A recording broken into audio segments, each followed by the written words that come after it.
temática no livro de Atos, capítulo 15. Por favor, gostaria novamente de convidar você a chegar nesse livro, nesse livro, Atos capítulo 15. Atos capítulo 15.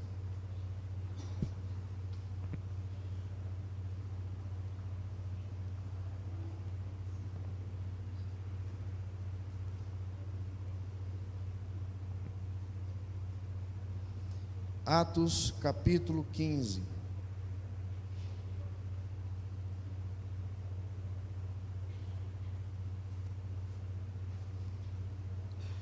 Eu quero que os irmãos leiam, aqueles que têm versão atualizada, os versículos 4 e 5.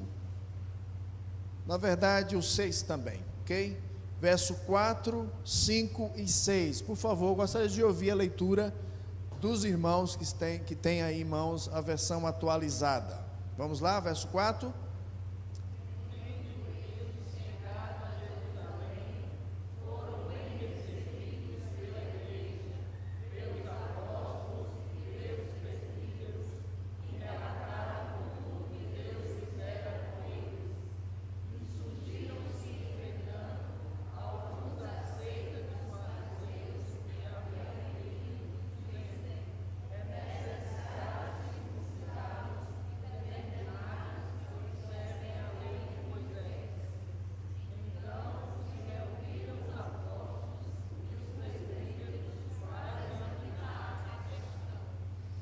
Muito bem, nós estamos diante desse texto e eu quero continuar aquilo que eu comecei semana passada, e nós vamos continuar falando sobre a questão da unidade da fé para a promoção e o avanço da obra missionária.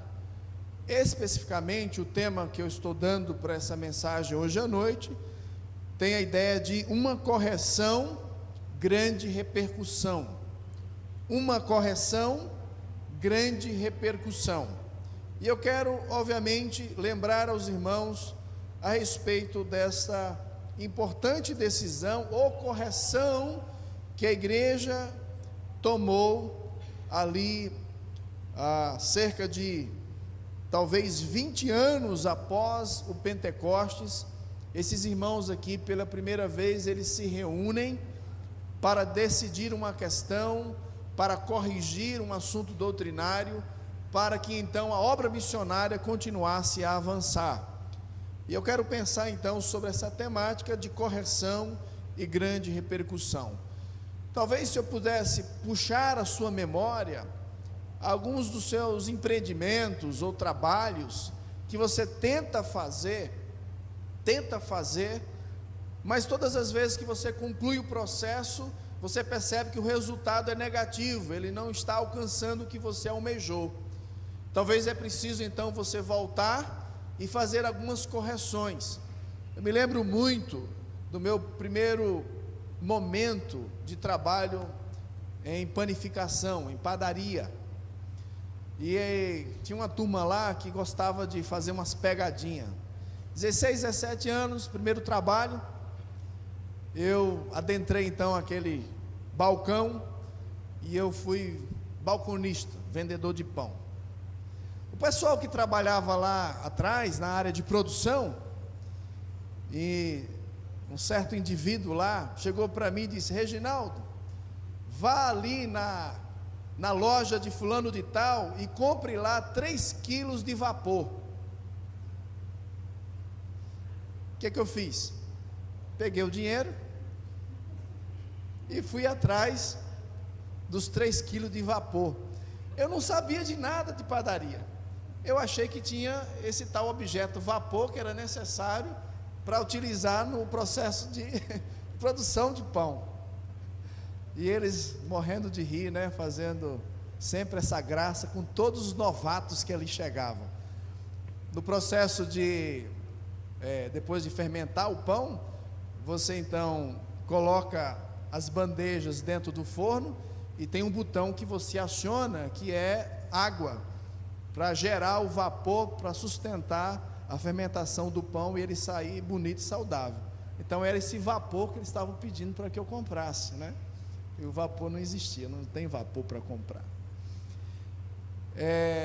Eu estou usando essa ilustração para dizer que na vida nem sempre a gente entende tudo, a gente sabe de tudo, e é preciso a gente ter um coração ensinável, para entendermos o que estamos fazendo e compreendermos os processos. Nós como igreja estamos vivendo aqui 2000 anos depois dessa história aqui do capítulo 15.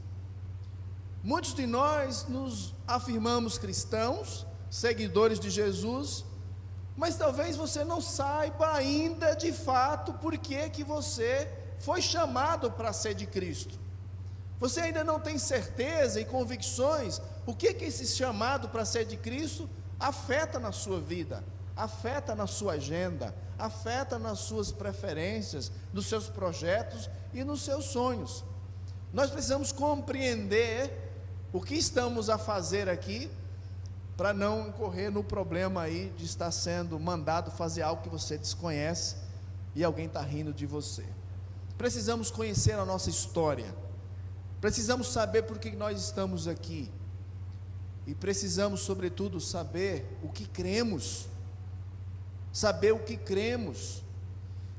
que nos une, saber o que nos fortalece para caminhar juntos como igreja. Precisamos saber disso. Portanto, hoje à noite eu quero insistir mais um pouco sobre essa ideia da unidade cristã como fundamento, esse meio de construirmos uma comunidade mais profunda. Quando eu falo comunidade profunda, eu estou falando de amor, de serviço, de cuidado uns para com os outros. Eu falei pela manhã hoje na escola dominical aqui, que Deus não está desejoso que você goste do seu irmão, ou goste da pessoa com quem você interage durante a semana no seu trabalho. Tem pessoas que dizem: não, eu não gosto de fulano. O texto não diz para você gostar, o texto bíblico diz para você amar.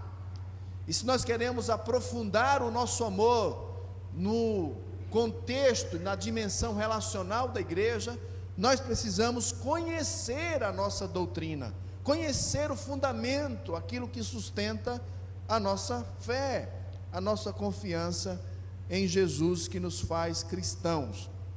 Então a fé provê esse fundamento e motiva a unidade da igreja. Essa é a ideia que eu quero trabalhar na exposição agora do capítulo 15, que eu quero caminhar com vocês aqui brevemente. Como eu falei, Paulo e Barnabé, eles estão aqui defendendo a fé, o evangelho. Pela primeira vez eles fazem isso, e semana passada eu quis deixar claro que esse concílio, essa reunião de presbíteros e apóstolos aqui, aconteceu não por outro fator, senão pelo avanço da igreja. Estava havendo avanço da obra missionária, a porta da pregação foi aberta e muitos estavam crendo em Cristo. Só que nesses muitos estavam sendo incluídos pessoas que talvez você, naquele contexto, se estivesse, não gostaria de estar sentado junto. Lembra, irmãos, o evangelho sai de Jerusalém. Jesus Cristo disse que tinha que pregar, segundo o nosso texto de Atos 1:8, aonde? Jerusalém, aonde mais? Judeia, Samaria e confins. À medida que o evangelho é pregado em Jerusalém, e por um período talvez de 5 anos, os irmãos não saem de Jerusalém, ali para ganhar Judeia e Samaria, vem a perseguição de Estevão, vocês lembram disso? O evangelho chega lá na Samaria através de Filipe, e agora a dificuldade é como que os samaritanos vão ser incluídos no mesmo grupo, no mesmo corpo, igreja, que os judeus fazem parte. Lembrem-se, os samaritanos não eram bem-vindos na comunhão, eles não adentravam a casa de um samaritano, sequer eles nem falavam com o samaritano. Falei hoje de manhã que os judeus, aqueles xiitas mesmo, oravam a Deus e agradeciam: obrigado, Senhor, porque eu não sou um samaritano. Então lembre-se, de repente esse povo indesejado ouve o evangelho, o pecado deles é perdoado, ou são perdoados, eles também recebem o Espírito Santo, e porque o Espírito Santo então entra na vida deles, o Espírito traz eles para o mesmo corpo, que é o corpo de Cristo que ele está formando aqui na terra. Daí agora tem judeu e samaritano fazendo parte do mesmo corpo. Se você notou na leitura de Efésios capítulo 3, Paulo vai falar desse mistério que estava oculto, mas que agora foi revelado. Em Cristo, Deus está reunindo um povo de várias raças, tribos, línguas e nações, e agora os samaritanos chegam a fazer parte da igreja. Um pouquinho mais à frente, um tal de Cornélio, homem temente a Deus, mas ele não era judeu, nem prosélito, ele apenas cria no Deus de Israel, era alguém piedoso, e pedia a Deus que se revelasse Salvador. Então Deus manda o anjo, manda chamar Pedro. Ele precisa ouvir da boca de Pedro o evangelho. Ele ouve o evangelho, ele crê no evangelho, ele é perdoado dos seus pecados, ele recebe o Espírito Santo, e agora Cornélio, com quem Pedro nem queria falar, também faz parte da igreja, do corpo de Cristo. Um pouquinho mais, Deus separa Paulo e Barnabé vão pregar, e eles têm conhecimento de que a salvação está acontecendo de modo muito frutífero lá na região da Antioquia. Eles dois são enviados para lá, na verdade o Barnabé é enviado, e Barnabé que chama Paulo, e eles então estão ali ensinando por vários meses a palavra de Deus. É frutífero a colheita, e agora os judeus ficam preocupados, os gentios agora, esse povo pagão, esse povo aí que pratica coisas abomináveis segundo a lei que recebemos, estão crendo também em Cristo, eles estão fazendo parte da mesma igreja agora. Como é esse negócio? O que a gente impõe sobre eles como regra? Vamos exigir que eles também se tornem judeus como nós, que eles pratiquem aquilo que nós observamos há muito tempo. Circuncisão é o sinal de entrada e conserto para ser o povo de Deus. Vamos exigir deles que eles também pratiquem a circuncisão. Vamos exigir deles que eles obedeçam a lei, porque de fato Cristo ele é o Salvador, mas é preciso também guardar a lei e ser circuncidado. Vamos exigir dos gentios que eles também façam isso. E começou a confusão. Um grupo de judeus foi até Antioquia e começou a confusão lá em Antioquia. Então eu quero que os irmãos entendam que para nós ler esse texto é muito fácil. Eu não sei quem é o povo assim, que você não gosta de sentar, e talvez se ele sentasse e fizesse parte aqui da nossa igreja, você talvez mudaria o banco, ou alguns deixariam até de vir aqui. Eu não sei se a gente tem algum grupo de tão animosidade e conflito. Temos alguém? No futebol os argentinos são assim, né? A gente não gosta muito dos argentinos, né? Mas essa rivalidade já está diminuindo, né? A gente não tem tanto problema com os argentinos. A gente tem problema com quem? Consegue imaginar uma classe de pessoas, um grupo de pessoas, que você diria: não, esse pessoal aí, eu não quero comer junto com eles, eu não quero sentar com eles, eu não quero ter comunhão com eles. Então pense que era complicado, muito complicado, na mentalidade dos judeus, nacionalistas como eles eram, acreditar que Deus se revelara apenas para ele, que todo o resto do mundo tinha que ser um judeu para ser salvo. praticando os requerimentos da lei. Então, grave bem essa ideia, por quê? Porque, irmãos, a igreja missionária que está avançando, ela cresce aprendendo a lidar com os problemas de forma madura. Essa aqui é a minha proposição hoje à noite.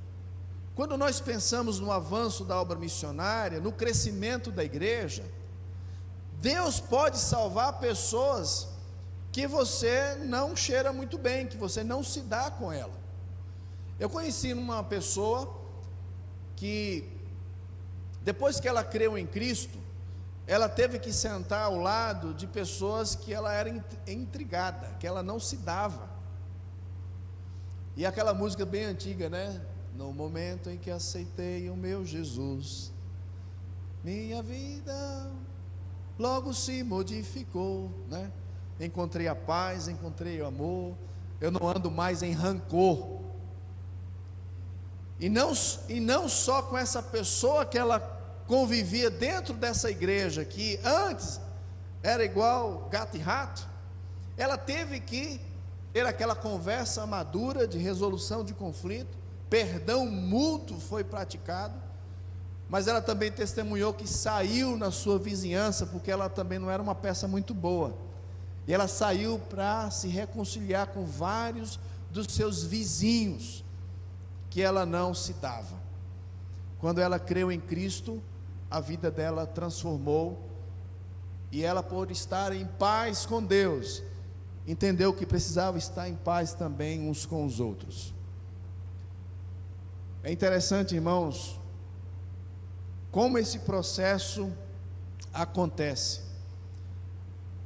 O escritor e comentarista Wisby, no seu comentário sobre esse capítulo 15, ele colocou o tema, não feche as portas. Achei interessante, porque ele pegou o contexto do capítulo 14, que as portas estavam abertas para a pregação do Evangelho, e ele colocou o tema, não feche as portas. E ele estava insistindo nessa ideia de que o progresso do Evangelho, muitas vezes, tem sido obstruído por pessoas com mente fechada, que se coloca à frente de portas abertas e impede outros de adentrar. Nós, irmãos, podemos fechar algumas portas. Pense como isso é sério. A porta do Evangelho está aberta para a pregação, e eu e você podemos ser obstáculos, impedimentos, para que o Evangelho chegue onde precisa chegar. Por isso eu quero pensar com os irmãos nessa temática de unidade, nessa temática de firmar a fé, nessa temática de a igreja continuar avançando na sua proposta de ação missionária. Nós precisamos de vez em quando parar, orar, pedir sabedoria a Deus para resolver os problemas de forma madura. A igreja missionária cresce aprendendo a lidar com os problemas de forma madura. A igreja missionária vai aprender a lidar com os problemas de forma madura. E vamos agora aprender em 3 partes como isso aconteceu aqui no capítulo 15. Em primeiro lugar, nós temos aí o assunto em questão. Do verso 1 ao verso 5, nós temos o assunto. O assunto, ele é claro, e eu já introduzi qual é o problema aqui. Os irmãos judeus radicais ou legalistas comparecem até a cidade de Antioquia, onde aquela igreja forte envia Paulo e Barnabé para a sua primeira viagem missionária.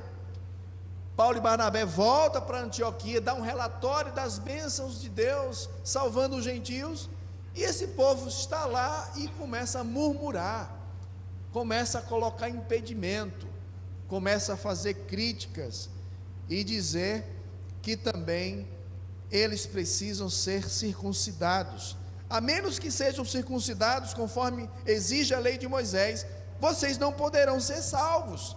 Era isso que eles diziam. Já pensou? Irmãos chegam lá para confundir a congregação e dizer, olha, a menos que vocês obedeçam a lei de Moisés, que exige circuncisão, vocês não podem ser salvos. Acho que a gente pode desligar esse primeiro ar-condicionado aqui, por favor. Meus irmãos, a fim de serem salvos, os gentios deveriam receber circuncisão e obedecer à lei de Moisés. Eles não entendem que o vinho novo não cabe mais em odres velhos. Vocês lembram daquela história que Jesus contou? Você não pode pegar um remendo novo e colocar em roupa velha. Eu me lembro quando eu era pequeno que minha mãe já fez isso. O short rasgava, e ela era costureira, pegava um pano novo e tacava em cima. Não durava pouco, depois de umas 2, 3 lavadas, né? O tecido novo, ele é novo e dá umas puxadas, né? Que chama, né? De si, né? Eu lembro minha mãe falando de si, né? Dava um de si, né? E o pano velho já tinha puxado o que tinha que puxar, ele arrebentava, a costura voava, né? E ficava o buraco maior.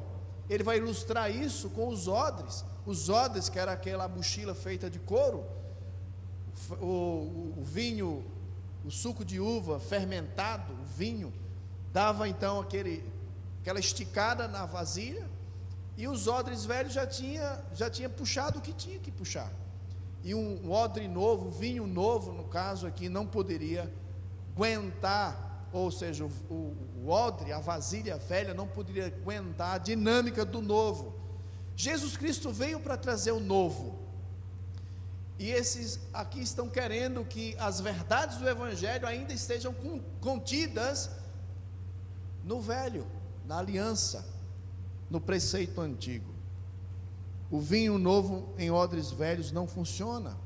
Esses irmãos estão querendo restituir o véu que foi rasgado na morte de Cristo, e separou e deu acesso direto à presença de Deus. Eles estão aqui tentando remendar e dizer: não é assim direto não. Vocês estão pensando que é só assim, só crê em Jesus e vocês já são salvos? Tem que fazer algumas coisas, tem que fazer aquilo e aquilo outro. E eles estão tentando remendar de novo o véu, para dizer que a presença de Deus não é acessível a tão somente aqueles que creem em Cristo Jesus, mas é preciso esforço humano. O muro da separação, que Paulo diz em Efésios capítulo 2 e 3, esse muro da separação entre judeus e gentios, que foi derrubado, esses judeus aqui estão querendo levantar novamente, estão querendo dividir novamente aquilo que Deus quer juntar pessoas de diferentes línguas, raças, num povo que Ele está edificando para o seu nome, conforme é a afirmação de Lucas aqui na frente. O jugo era pesado demais, e eles estão querendo atar esses fardos pesados novamente sobre os ombros dos cristãos, gentios, exigindo deles aquilo que eles nem tinham condição de cumprir, que na verdade eles nunca cumpriram, e eles estão querendo fazer isso.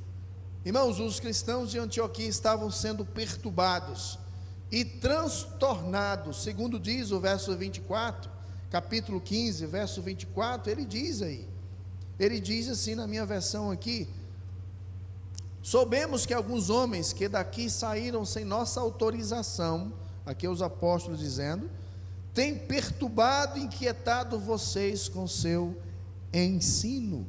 Então aquela igreja está perturbada, ela está indecisa, ela está com dúvida. Isso foi tão forte que até o próprio Barnabé ficou titubeando. Lá atrás o próprio Pedro titubeou, e o apóstolo Paulo que foi, confrontou a hipocrisia de Pedro. Como é, Pedro? Quando você está aqui na frente dos gentios, você se dá muito bem, você come com eles, e é só chegar os judeus lá de Jerusalém e você se aparta dele? Que negócio é esse, Pedro?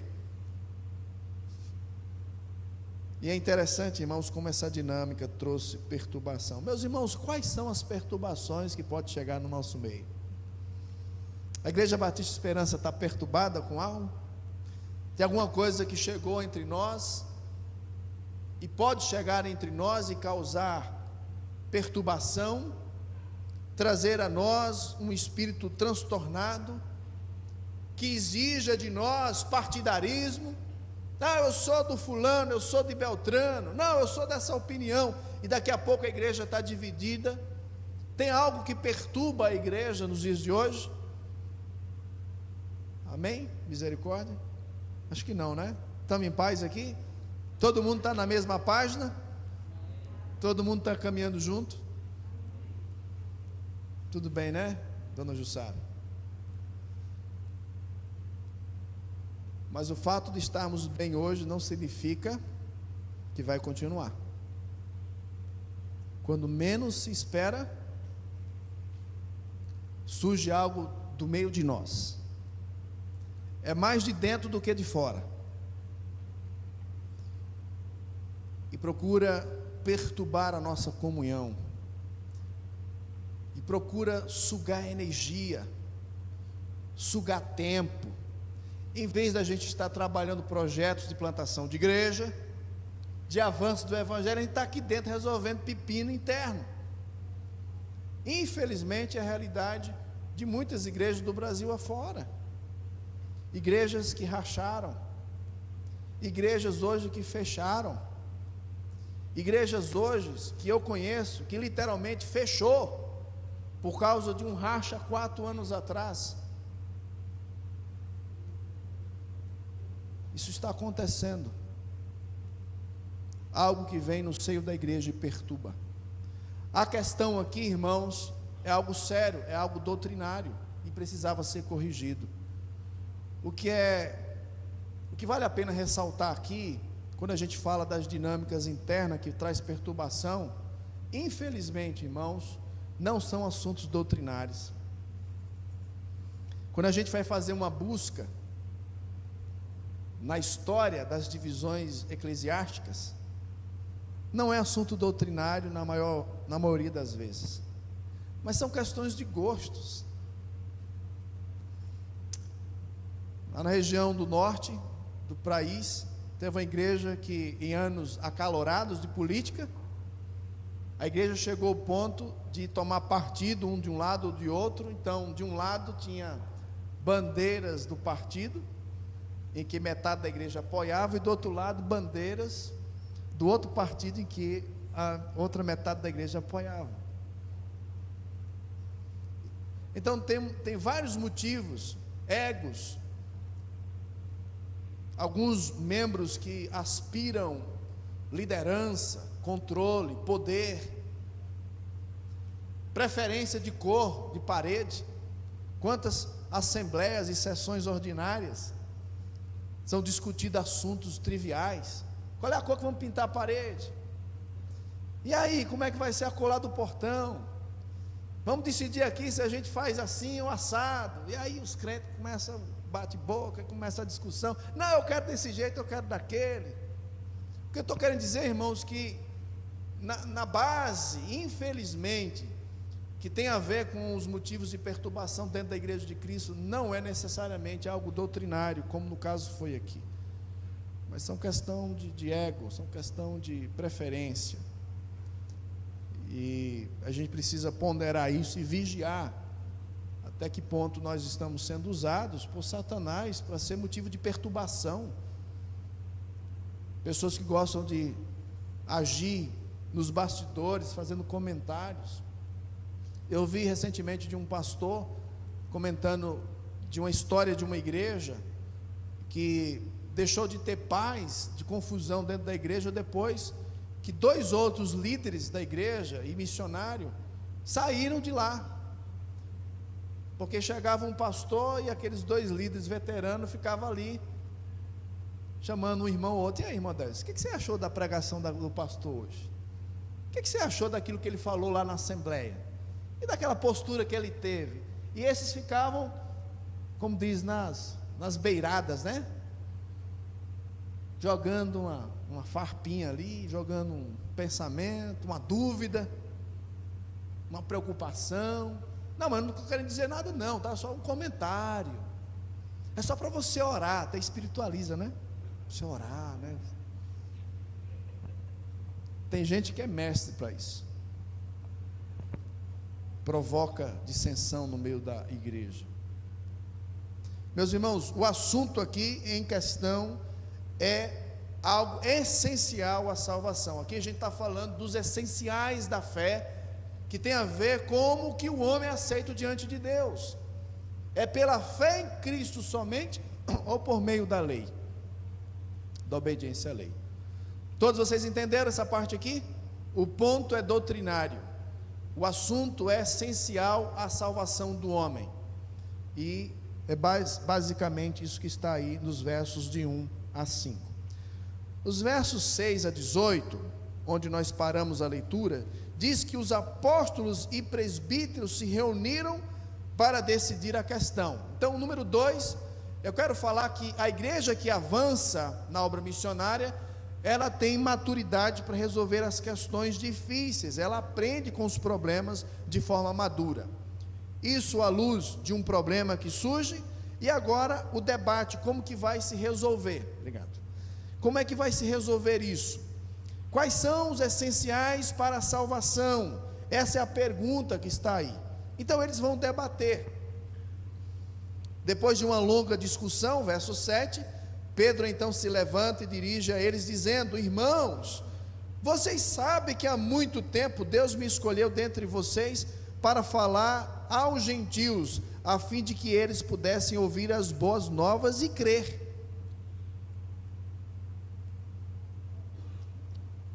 Nós temos aqui Pedro fazendo uma menção ao passado.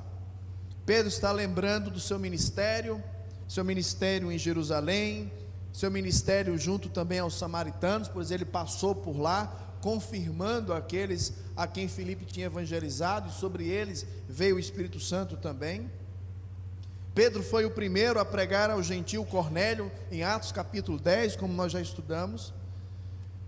E simplesmente Pedro, no seu discurso aqui, ele está querendo dizer: olha gente, esses gentios, eles foram salvos da mesma forma que nós também alcançamos a salvação. Eles ouviram o evangelho e eles creram, por isso que eles foram salvos. Eles não foram salvos por obedecer à lei, como também nem eu e você fomos salvos por obedecer à lei. O testemunho do Espírito Santo, Pedro diz aí, que é o novo nascimento, alguém que nasce de novo pela fé em Cristo. Ele está dizendo, o novo nascimento, que é obra do Espírito Santo, veio não pela obra da lei, mas veio pela fé tão somente em Cristo. Essa é a argumentação de Pedro aí, está aí nos versos 8, verso 8, Deus conhece o coração humano e confirmou que aceita os gentios, ao lhes dar o Espírito Santo, como deu a nós. Não fez distinção alguma entre nós e eles, pois purificou o coração deles, por meio de quê? Por meio da fé. Então ele está batendo na mesma tônica aqui, ele está discutindo o assunto com base na experiência passada. Foi assim que aconteceu com a gente. Foi assim que aconteceu com a gente. As leis cerimoniais de alimentação nada tem a ver com santidade interior. Todo aquele cuidado, daquele lençol que foi revelado lá, eu não quero comer esses animais imundos.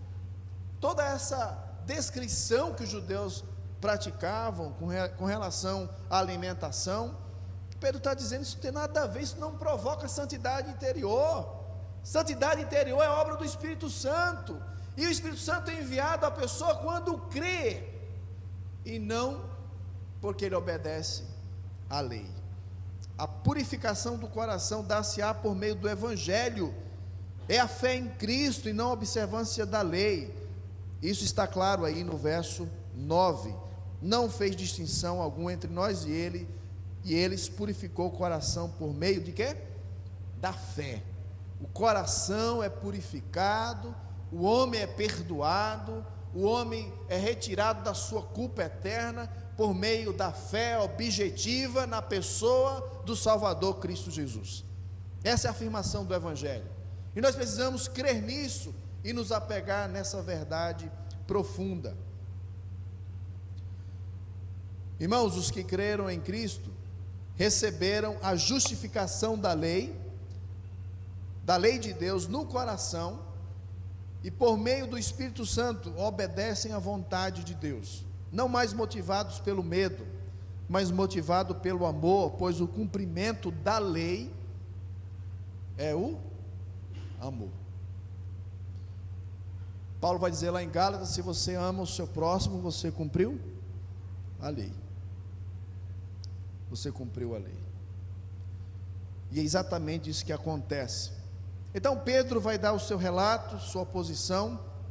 No verso 12 entra em cena Paulo e Barnabé, ou Barnabé e Paulo. No verso 12 você vai encontrar que todos ouviram em silêncio, enquanto Barnabé e Paulo lhes relatavam os sinais e maravilhas que Deus havia realizado por meio deles entre os gentios. Aqui vem o testemunho presente, bem fresquinho.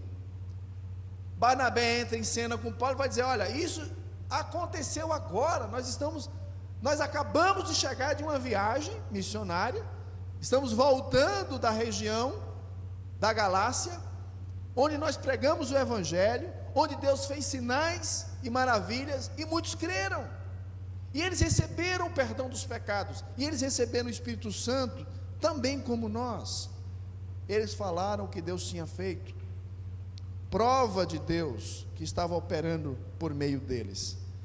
E é exatamente isso que Paulo vai dizer lá em Gálatas capítulo 3, verso 5. Vocês começaram na fé, e vocês acham que pode ter experiências mais profundas com Deus, por meio da observância à lei? Vocês começaram com a fé, e agora vocês querem largar a fé, esperando que vai ter outra experiência profunda, arrebatadora? Não tem. Vocês precisam voltar sempre, sempre para o Evangelho. Então é isso que está aí. E nos versos seguintes, nós temos aí Tiago entrando em cena. Verso 13: quando terminaram de falar, Tiago se levantou e disse: irmãos, ouça-me. Pedro lhes falou sobre como Deus visitou primeiramente os gentios, para separar o quê? Dentre eles um povo para si. Isso está em pleno acordo com o que disseram os profetas. Tiago é um meio-irmão de Jesus, que veio a crer em Jesus tão somente pós-ressurreição. Tiago não crê que Jesus era o Messias, mas ele tem uma posição privilegiada agora, ele toma a palavra, e ele agora vai confirmar isso que Pedro disse, está de acordo com o que a profecia já apontava. E ele vai ler o texto de Oséias. Está escrito, verso 16: depois disso voltarei e restaurarei a tenda caída de Davi, reconstruirei suas ruínas e a restaurarei, para que o restante da humanidade busque o Senhor, incluindo os gentios, todos que chamei para serem meus. O Senhor falou, aquele que tomou essas coisas conhecidas desde a eternidade. Portanto, considero que não devemos criar dificuldade para os gentios que se convertem a Deus. E aqui eu já estou, irmãos, passando para o desfecho. Verso 19, nós temos aqui, em terceiro lugar, essa verdade que inclui a dinâmica de uma igreja missionária que cresce aprendendo a resolver os seus problemas. É uma igreja que define a questão. O assunto é doutrinário, o assunto não é contra a sua pessoa, nós não estamos falando aqui de briga de ego, nós não estamos falando aqui de personalidade, o assunto é específico, nós precisamos tratar esse assunto, e a igreja com maturidade, senta para discutir o assunto, um levanta e fala, outro levanta e fala, outro levanta e fala, todos embasando no Evangelho, no Antigo Testamento. E diante disso, o que fazer?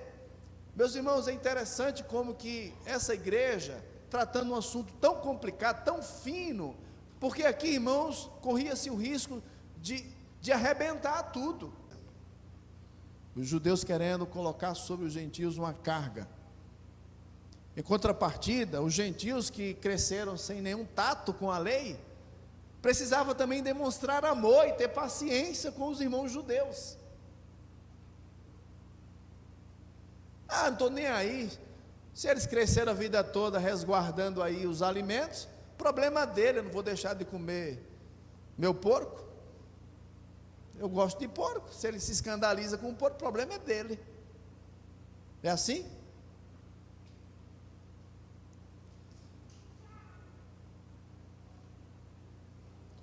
O gentil pagão acostumado lá com as suas superstição, a galinha preta na encruzilhada. Aí vem um crente, né? Bem crente, né? Diz: rapaz, essa galinha preta aqui não tem nada, deixa eu fazer um caldo dela e passar para dentro.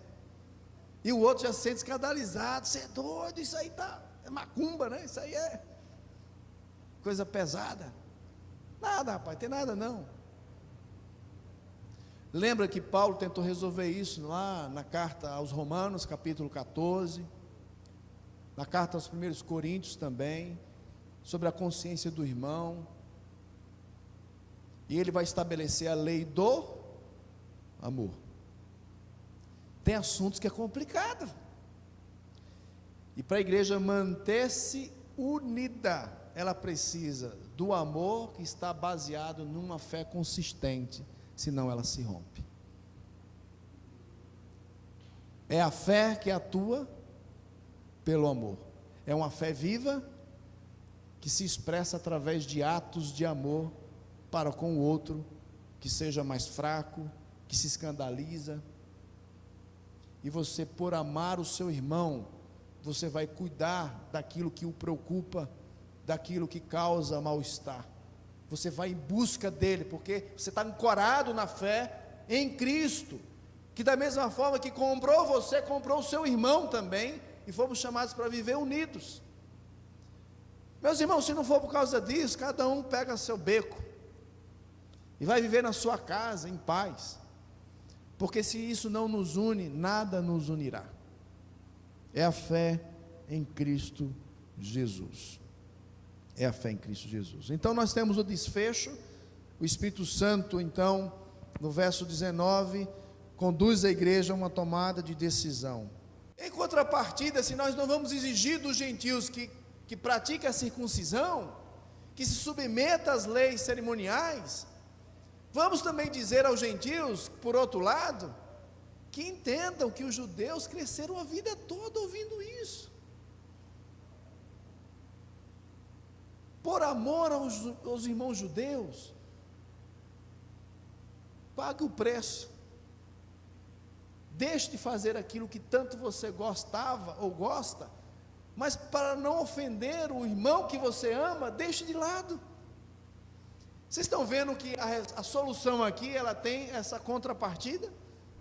Se de um lado não é para exigir dos gentios circuncisão, nem observância às leis cerimoniais, também gentios entendam a condição dos judeus.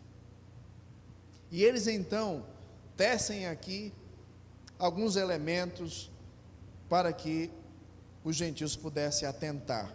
Verso 22 diz que então os apóstolos e presbíteros e toda a igreja em Jerusalém escolheram representantes e os enviaram a Antioquia da Síria com Paulo e Barnabé para informar sobre essa decisão. Os homens escolhidos eram 2 líderes entre os irmãos, Judas, também chamado Barsabás, e Silas. Esta foi a carta que levaram. Então a carta, em resumo, a decisão está aí. Continuação do verso 23. Nós, os apóstolos e presbíteros, e seus irmãos em Jerusalém, escrevemos esta carta aos irmãos gentios, em Antioquia, onde começou a confusão, Síria e Cilícia, saudações. Soubemos que alguns homens, que daqui saíram sem nossa autorização, têm perturbado e inquietado vocês com seu ensino. Portanto, depois de chegarmos a um consenso, resolvemos enviar-lhe alguns representantes com nossos amados irmãos Barnabé e Paulo, que têm arriscado a vida pelo nome do nosso Senhor Jesus Cristo. Estamos enviando Judas e Silas para confirmarem pessoalmente o que aqui escrevemos, pois pareceu bem a quem? Ao Espírito Santo E a quem também? Nós, igreja, nós unanimemente chegamos a essa decisão e temos a bênção do Espírito Santo. Não impor a vocês quem? Os gentios, nenhum peso maior que estes poucos requisitos. Quais são eles? Abstenham-se de comer alimentos oferecidos a ídolos, de consumir o sangue ou carne de animais estrangulados e de praticar a imoralidade sexual. Farão muito bem se evitarem estas coisas, que tudo lhes vá bem. Os mensageiros partiram de imediato para Antioquia, reuniram os irmãos e entregaram a carta. Verso 31 diz que houve o que, irmãos? Houve grande alegria em toda a igreja. A igreja antes estava o quê? Estava triste, perturbada, em dúvida, confusão. E aí, quem está certo? A gente vai com quem? Vai com quem? E agora se estabelece paz. Leram a mensagem animadora. Verso 32, Judas e Silas, ambos profetas, encorajaram, fortaleceram os irmãos com muitas palavras. Permaneceram ali algum tempo e depois os irmãos os enviaram em paz de volta à igreja de Jerusalém. Silas, porém, resolveu permanecer ali. Paulo e Barnabé ficaram em Antioquia. Eles e muitos outros ensinavam e pregavam a palavra do Senhor naquela cidade. Meus irmãos, o caráter doutrinário envolve um caráter prático. Toda doutrina nos leva a uma prática. Toda prática é prática de uma doutrina. Talvez você nem saiba o que crer, mas o que você faz evidencia o que você crê. Nesse caso, esses irmãos aqui definiram a doutrina: Jesus Cristo é o Salvador, o homem é aceito diante de Deus por causa da fé em Cristo. E portanto, já que tem dois grupos, duas classes de pessoas, os judeus, essa convivência de duas comunidades, judeus e gentios, essa convivência difícil, complicada, precisou da bênção do Espírito Santo, capacidade e maturidade da igreja sentar, conversar, levantar as informações e de uma forma madura resolver o problema, sem ter que cair para uma desavença, uma divisão ou problema dessas naturezas. Uma igreja missionária, ela avança aprendendo a resolver os seus problemas de forma madura, irmãos, definindo a questão principal, chamando aqueles de interesse e de responsabilidade para uma conversa, e aí apresentando com clareza e com testemunho a resolução para que toda a confusão seja desfeita. A harmonia amorosa, irmãos, de pessoas discutindo entre si e defendendo pontos de vista opostos é possível. Nós não estamos aqui pregando uniformidade, uma forma que tem que caber todo mundo igual. Nós temos elementos essenciais que nós não abrimos mão. Por exemplo, esse aqui nós não abrimos mão. Nós não nos damos com quem nega que a salvação é tão somente pela fé.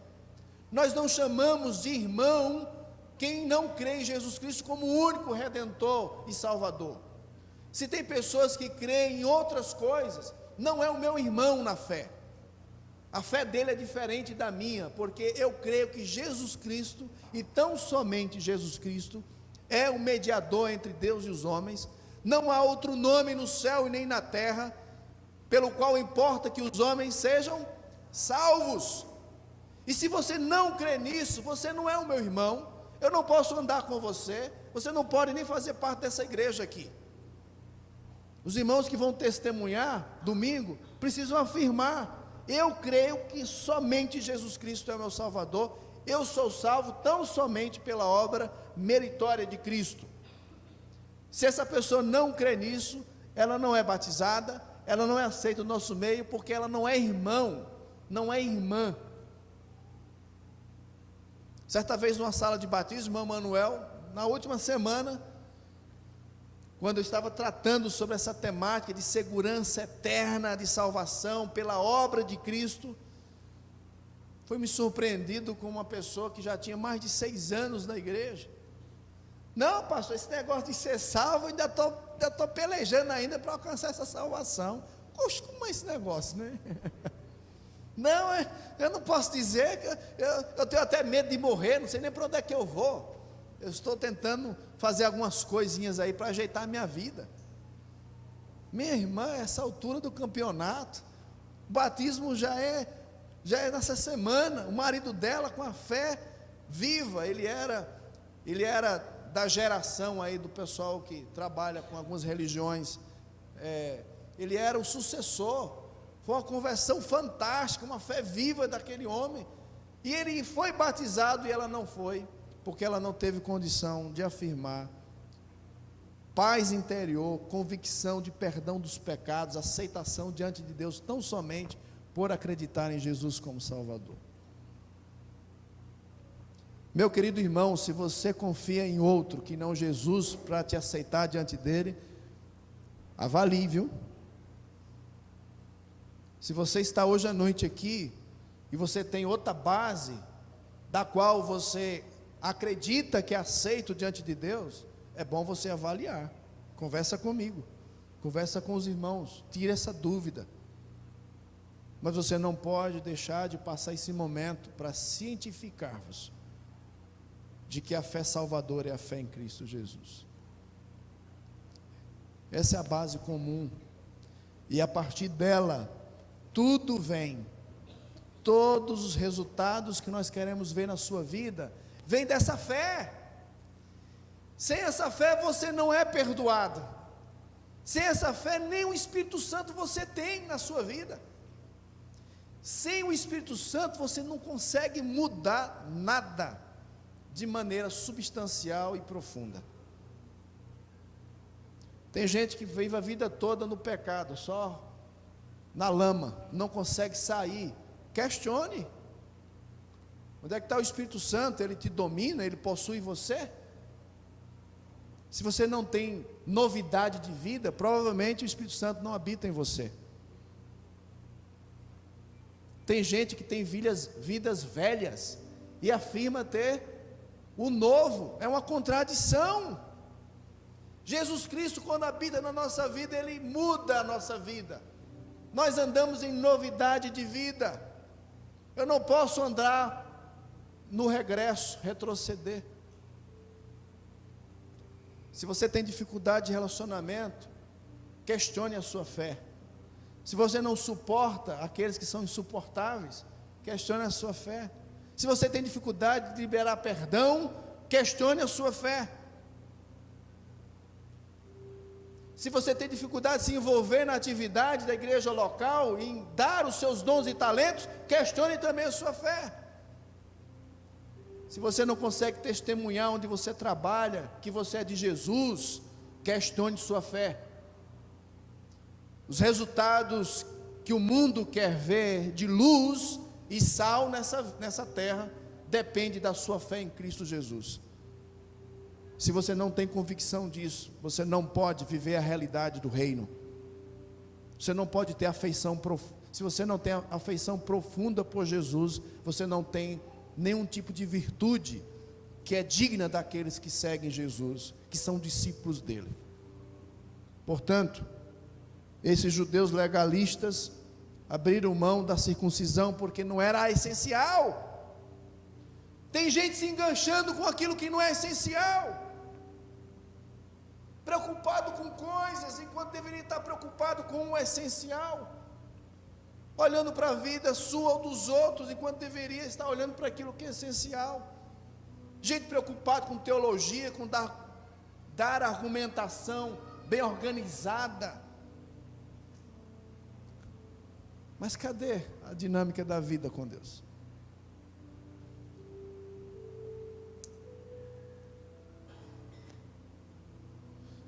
A fim de sermos salvos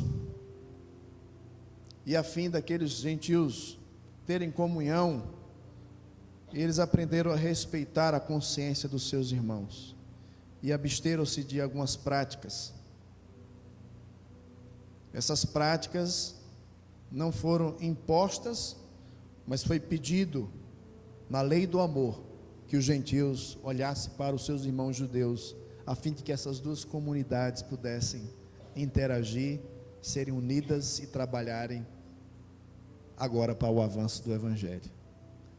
Meus irmãos, se houvesse uma divisão aqui, o avanço da obra missionária pararia. Mas uma vez que a paz foi estabelecida, todas as mentes se voltaram para uma única página, todos estavam olhando na mesma direção. A correção foi feita, eles sabiam o que precisavam fazer, e a obra do Evangelho avançou.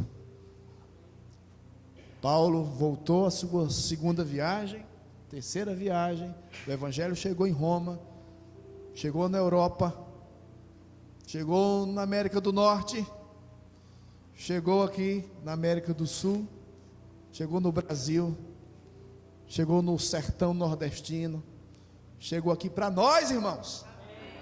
Chegou para nós. Se não acontecesse isso, não chegaria. A fé genuína chegou para nós por causa disso aqui. E eu e você podemos ouvir esse mesmo som doce de Jesus dizendo: meu filho, você não pode, mas eu já fiz por você. Pare de se acabar aí, de se estressar. Confia em mim. Você não pode ganhar salvação, você não tem como resolver o seu problema de pecado. Eu já resolvi por você. Se jogue nos meus braços, confie em mim. Eu vou cuidar da sua vida. Eu vou ter um zelo tão grande como a menina dos olhos que você não permite que toque. Eu vou cuidar de você. Deixa eu cuidar de você. Vem. E pelas cordas de amor, Deus está chamando pessoas ainda hoje, quando ouve o som do Evangelho. Igreja, precisamos pregar o Evangelho. Parece ser algo sem graça para muitos, mas o Espírito Santo vai agir, tem pessoas que vai responder, vai crer, e a obra vai avançar, curve sua cabeça.